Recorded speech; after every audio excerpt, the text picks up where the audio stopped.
नमस्कार, रामात maths classes में आपका एक बार फिर स्वागत है। आज का जो वीडियो है वो है कक्षा 10 के विद्यार्थियों के लिए जो आरबीएसई से या एनसीईआरटी से किसी भी तरीके से वो परीक्षा दे रहे हैं, उन दोनों के लिए समान रूप से उपयोगी है, क्योंकि दोनों की अब पाठ्य पुस्तक एक हो चुकी है। तो आप किसी भी पाठ्यक्रम से जुड़े हुए, चाहे एनसीईआरटी से जुड़े हुए हैं, चाहे आप आरबीएसई से जुड़े हुए हैं, दोनों के लिए समान रूप से उपयोगी है। आज का जो वीडियो है वो है हमारे अध्याय 1 वास्तविक संख्याओं पर आधारित। तो इस वीडियो को शुरू करने से पहले सबसे पहले तो हम एक सामान्य सी जानकारी लेंगे कि आखिर वास्तविक संख्या क्या होती है, संख्या कितने प्रकार की होती है। वैसे इससे संबंधित एक बहुत ही अच्छा वीडियो मैंने इस चैनल पर अपलोड किया हुआ है, तो जो साथी पहले से जुड़े हुए हैं वो इस वीडियो को अच्छी तरह से उन्होंने देखा भी होगा, और अगर नहीं देखा है तो आप उस वीडियो को जरूर देखें एक बार। आपको बहुत ही अच्छे तरीके से सारी संख्याओं के जो प्रकार है वो आपको समझ में आ जाएंगे। जो साथी पहली बार इस चैनल से जुड़े हैं तो उनसे मैं निवेदन करूंगा कि आप चैनल को सबसे पहले सब्सक्राइब कर दीजिए, साथ ही बेल आइकन को भी दबा दीजिए ताकि जो भी अच्छे वीडियो बनेंगे उनसे आप मिस नहीं होंगे। और अगर आपको वीडियो अच्छा लगे तो आप लाइक जरूर करें, और साथ ही अपने जो साथी हैं उनके साथ भी शेयर करें वीडियो को, ताकि उनको भी इसका बेनिफिट मिल सके। तो हम चर्चा कर रहे थे वास्तविक संख्या आखिर होती क्या है। तो वास्तविक संख्या जो है, हम सबसे पहले बात करें कि संख्या कहाँ से प्रारंभ होती है। सबसे पहले तो संख्याएं होती है शुरू, जिनको हम कहते हैं प्राकृत संख्याएं। अब बात ये आती है कि प्राकृत संख्या कौन सी है। तो प्राकृत संख्या हम सामान्य से बात करें, संख्या जो शुरू होती है यानी जहाँ से हम गिनना शुरू करते हैं, जहाँ से हमारी काउंटिंग शुरू होती है, वहाँ वो संख्या है वो कहलाती है प्राकृत संख्या। ठीक है, यानी काउंटिंग जो शुरू होती है वो हमारी होती है 1 से। 1 2 3 4 5 इस तरह से जो काउंटिंग जो है, इस पूरी जो संख्या है, इस पूरी संख्याओं को हम कहते हैं प्राकृत संख्या। ठीक है, अब उसके बाद में एक बात और आती है, उसके बाद में अगर हम इसमें जीरो को भी अगर शामिल करते हैं, क्या करें, अगर जीरो को भी अगर हम इसमें शामिल कर दें तो ये हमारी बन जाएगी, ये जो पूरा जो एक समूह होगा, वैसे गणित में समूह को हम क्या बोलते हैं, समुच्चय बोलते हैं। जब आप बड़ी क्लासों में पढ़ेंगे 11वीं और 12वीं में, तो आपको समुच्चय सब ज्यादा मिलेगा। तो ये जो है, जो पूरे जो समूह है, जो ग्रुप है, इस जो जहां से 1 से अगर इस ग्रुप को अपन पूरा माने तो ये तो है पूरा प्राकृत संख्याओं का समुच्चय। इसका है प्राकृत संख्या का समुच्चय। और जब इस ग्रुप में या इस समुच्चय में हम जीरो को भी अगर शामिल कर दें तो ये बन जाएगी हमारी पूर्ण संख्या है। क्या नाम होगा इसका, पूर्ण संख्या। ठीक है, यानी ये जो संख्या पूरे हो गई। अब हम बात करें इससे आगे, क्योंकि ये संख्या हमने यहाँ जीरो से शुरू कर दी, सारी संख्या हमारे पास आ गई, कोई भी शेष नहीं बची है। तो अब जो उसके आगे, जैसे ये 5 है, 6 से छोटी कौन सी संख्या, 5 से छोटी है 4 से छोटे 3 से छोटा 2 से छोटा 1 और 1 से छोटा क्या है, 0। अब अगर हमें ये पूछा जाए इस 0 से छोटी कौन सी संख्या है, तो वैसे आप कक्षा 10 में है तो आप अच्छी तरह से जानते हैं। तो उससे छोटी है -1।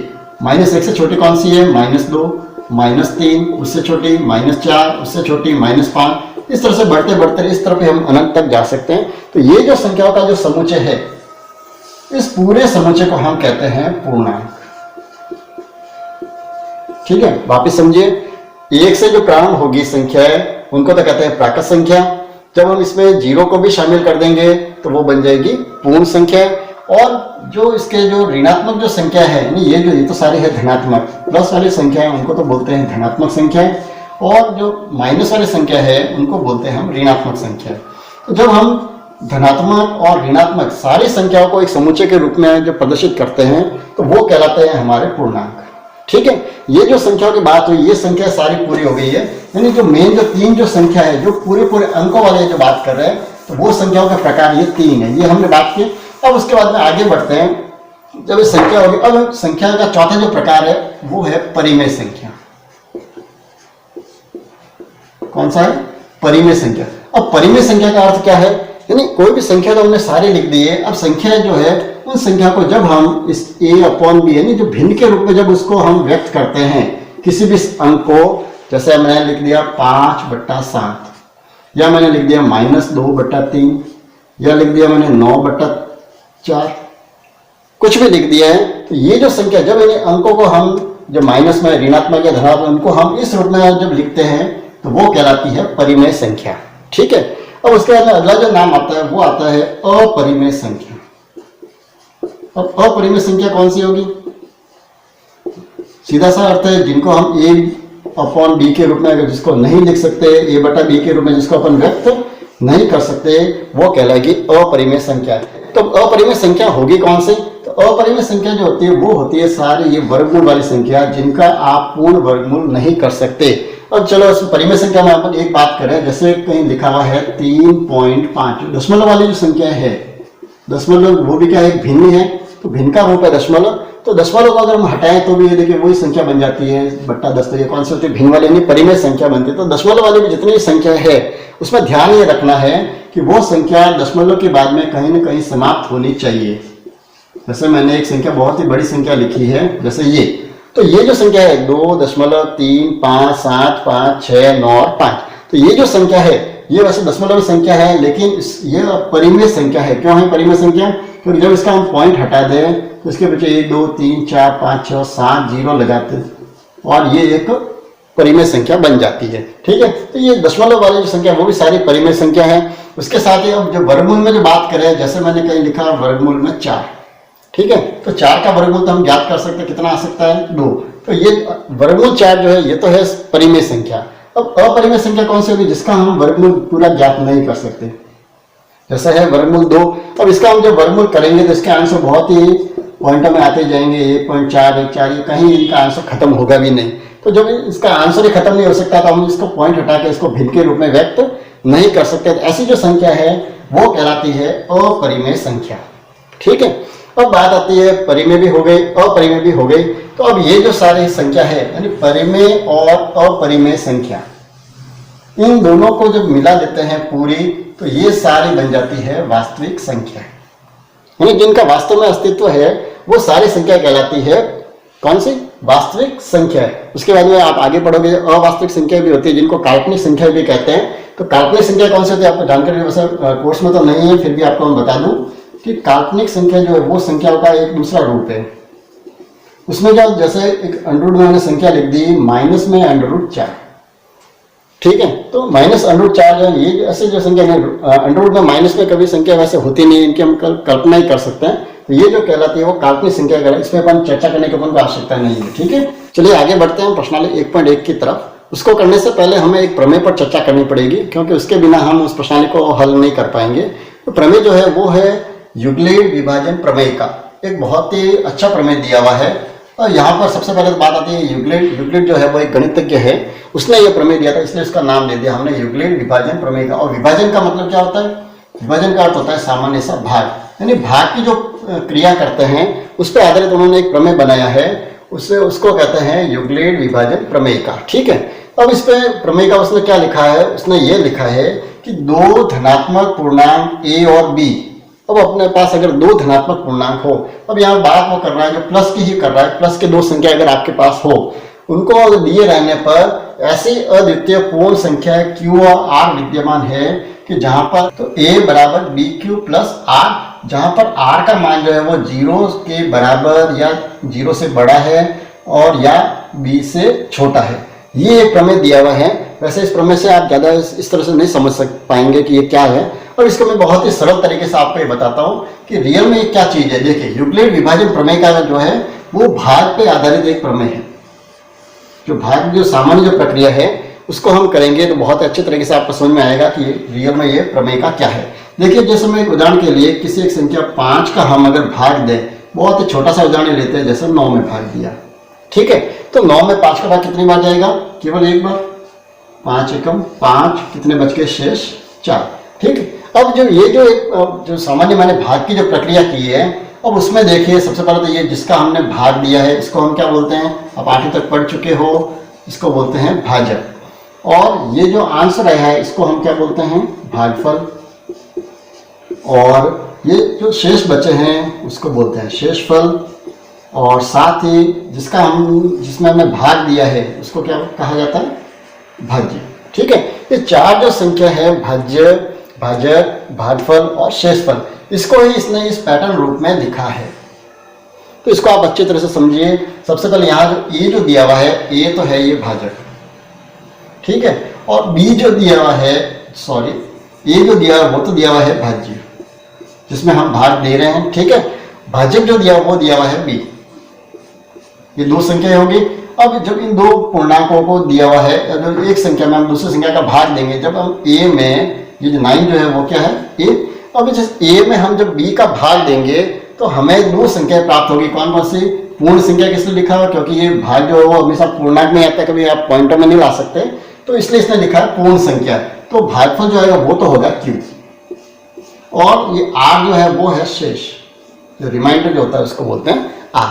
तो ये जो चार जो है, अब इसको देखिए हम सही लिखे हैं, ए का मतलब क्या है? भाज्य, यानी ये जो है वो ये लिखा हुआ है भाज्य बराबर बी का अर्थ क्या है? भाजक, तो भाजक गुणा भागफल प्लस आर जो लिखा है उसका अर्थ है शेषफल। अब आप ये जो चीज है, इस चीज को आप जब देखेंगे तो आपको याद आएगा, ये चीज आप बहुत बार इसको उपयोग कर चुके हो कक्षा 6 से लगाकर 9 तक, तो आपको, लेकिन हमको कहीं भी ये नहीं पता था कि ये जो हम इसका जो उपयोग कर रहे हैं यही हमारी यूक्लिड विभाजन प्रमेय का है। ठीक है, तो हमने इसको बहुत उपयोग तो बहुत इसका किया है, लेकिन कहीं भी हमने ध्यान नहीं रखा ना, हमको ऐसे बताया गया है। लेकिन आपको इस वीडियो में आपको कहीं भी ऐसी चीजें नहीं रहेगी पीछे जो आपने पहले भी नहीं सीखी होगी, लेकिन आप बहुत ही शुरू, क्योंकि मैं जब भी वीडियो बनाता हूं तो मेरी एक हमेशा यही रहता है कि आप जो मेरे सामने जो बैठा है विद्यार्थी, उसको कुछ भी नहीं आता है, और मुझे मैं ये नहीं करा कि आप बिल्कुल आपको ज्ञान नहीं है, लेकिन फिर भी मेरी यही सोच रहती है कि मैं आपको हर चीज को सिखाऊं, छोटी से छोटी चीज को आपको रूबरू कराऊं, ताकि आपके परीक्षा में बिल्कुल एक भी अंक नहीं कटे, और 80 में से 80 का जो टारगेट है वो हमारा टारगेट पूरा हो। ठीक है, तो अब बात हम जो कर रहे थे वो ये कर रहे थे कि यूक्लिड विभाजन प्रमेय का जो ये है भाज्य बराबर भाजक इंटू भागफल प्लस शेषफल, यानी ए बराबर बी क्यू प्लस आर। ये तो हो गई बात स्पष्ट। अब आगे जो लिखा हुआ है, ये लिखा हुआ है, इस बात को समझिए, ये क्या चीज है? जीरो जो है, यानी आर का मान जो है, आर क्या चीज है? आर मैंने बताया ये है शेषफल, यानी ये शेष जो संख्या जो रहेगी वो शेष, यानी जब भी आप भाग की क्रिया करेंगे, कैसा भी भाग करना हो, जब आप भाग करेंगे तो भाग में हमेशा ही ध्यान रखें कि उसका शेष जो आएगा, ये शेष हमेशा जीरो आ सकता है, ये बराबर का निशान है, जीरो या जीरो से बड़ा, क्या होगा? जीरो या जीरो से अधिक, लेकिन बी जो है उससे हमेशा कम आएगा। बी का अर्थ क्या है? बी का अर्थ है भाजक, यानी आप जिस संख्या का भाग दे रहे हैं उससे हमेशा शेष आपके कम ही आएंगे। यानी इसको सरल भाषा में बताऊं कि अगर मैं किसी संख्या में अगर 5 का भाग दे रहा हूं, ध्यान रखना किस संख्या का भाग दे रहा हूं मैं, अगर 5 का जो भाग दे रहा हूं तो शेष जो है वो क्या आ सकता है? देखिए 0 आ सकता है, 1 आ सकता है, 2 आ सकता है, 3 आ सकता है और 4 आ सकता है। यानी कभी भी जो शेष जो है वो इस भाजक से अधिक नहीं आ सकता। ये इस प्रमेय का सामान्य सा अर्थ है। अगर जब ये चीज अपने दिमाग में आ जाएगी तब हमें ये जो प्रश्न है हमारे, कहीं भी ये प्रश्न गलत नहीं होंगे और बहुत ही अच्छे तरीके से आप इसको कर पाएंगे। तो हमने बात की यूक्लिड विभाजन प्रमेय के बारे में, और दूसरी जो चीज है वो एक और हमारे जो देखने को मिलेगी वो है यूक्लिड विभाजन एल्गोरिथम।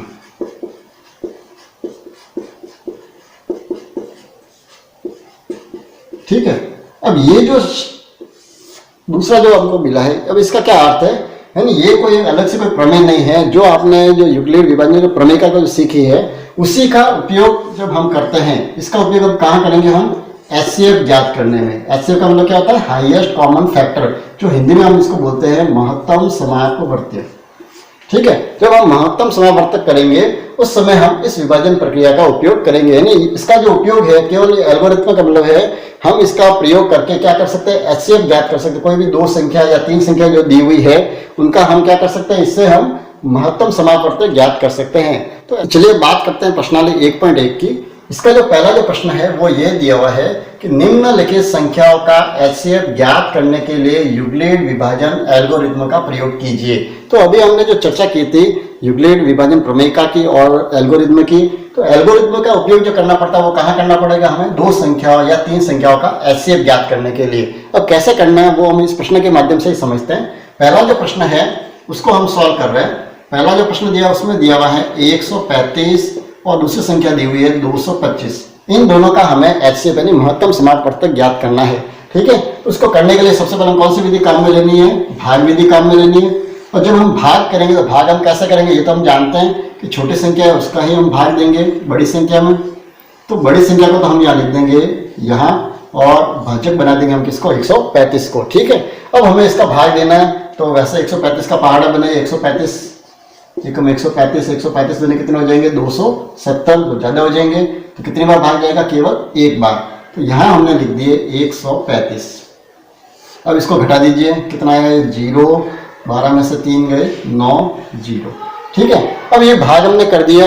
अब बात ये आती है कि हमने प्रमेयिका में जो देखा, अब HCF होगा कौन सा, तो मैं आपको ये बता दूं कि हम भाग की क्रिया करेंगे तो जब हमें शेषफल 0 मिलेगा, क्या मिलना चाहिए, जब हमें शेषफल 0 मिलेगा तो हमारा जो भाजक होगा वो हमारा HCF कहलाएगा।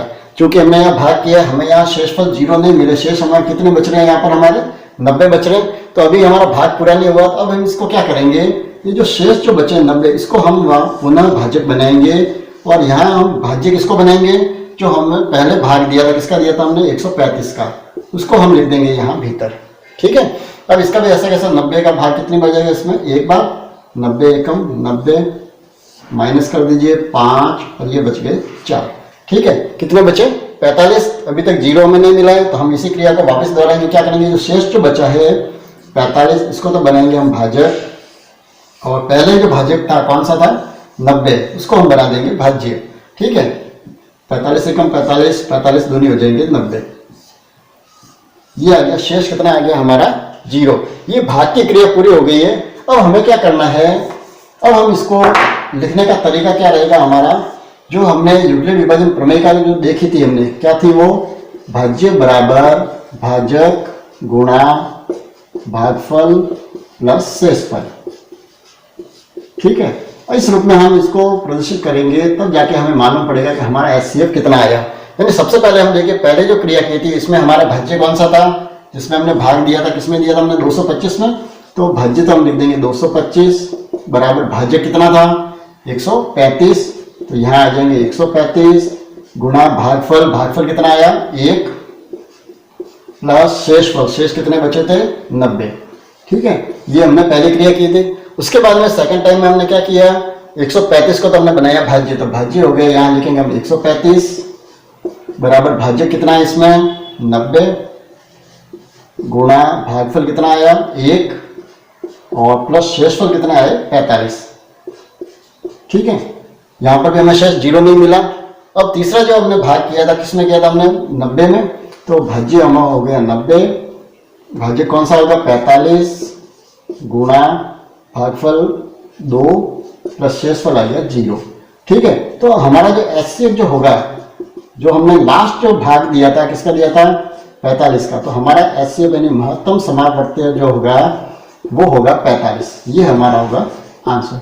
यानी यूक्लिड विभाजन प्रमेयिका का जो उपयोग है वो यूक्लिड विभाजन एल्गोरिथम के रूप में ही किया जाता है, जब हमें 2 संख्या या 3 संख्याओं का HCF ज्ञात करना हो। ठीक है, तो इसी तरह से आप, क्योंकि वीडियो बहुत बड़ा बन रहा है, नहीं तो मैं सारे प्रश्न आप यहाँ पर बोर्ड पे करवाता, आप क्या करेंगे, जो दूसरा और तीसरा जो प्रश्न है इसको आप स्वयं करने की कोशिश करें, और फिर भी आपको कहीं दिक्कत आए तो आप कमेंट्स बॉक्स में जरूर लिखिए, या नीचे जो मेरे जो व्हाट्सएप नंबर आ रहे हैं उस पर आप मैसेज कर सकते हैं, ताकि मैं इसके आपको सॉल्व करके बता दूंगा। और अगर ज़्यादा बच्चों की अगर ये समस्या आई तो हम अगले वीडियो में इसको जरूर लेंगे। तो जो साथी अभी नए जुड़े हैं इस चैनल के साथ, उनसे निवेदन करूंगा कि आप चैनल को सब्सक्राइब कर दीजिए, ताकि किसी भी प्रकार के वीडियो से आप वंचित नहीं रहेंगे। साथ ही बेल आइकन को भी जरूर दबाएं, ताकि जो नोटिफिकेशन होगा वीडियो का, अपलोड जब भी होगा वीडियो, इसका नोटिफिकेशन आपको बहुत ही जल्दी मिल जाएगा और आप समय पर उस वीडियो को देख पाएंगे। अगर आपको वीडियो अच्छा लगा हो तो आप लाइक जरूर करें और अपने साथियों के साथ शेयर भी करें, ताकि उन्हें भी इसका बेनिफिट मिल सके। चलिए, तो ठीक है, तो मिलते हैं हम अगले वीडियो में वापस नई समस्या के साथ, और बने रहिए इस चैनल के साथ। बहुत बहुत धन्यवाद।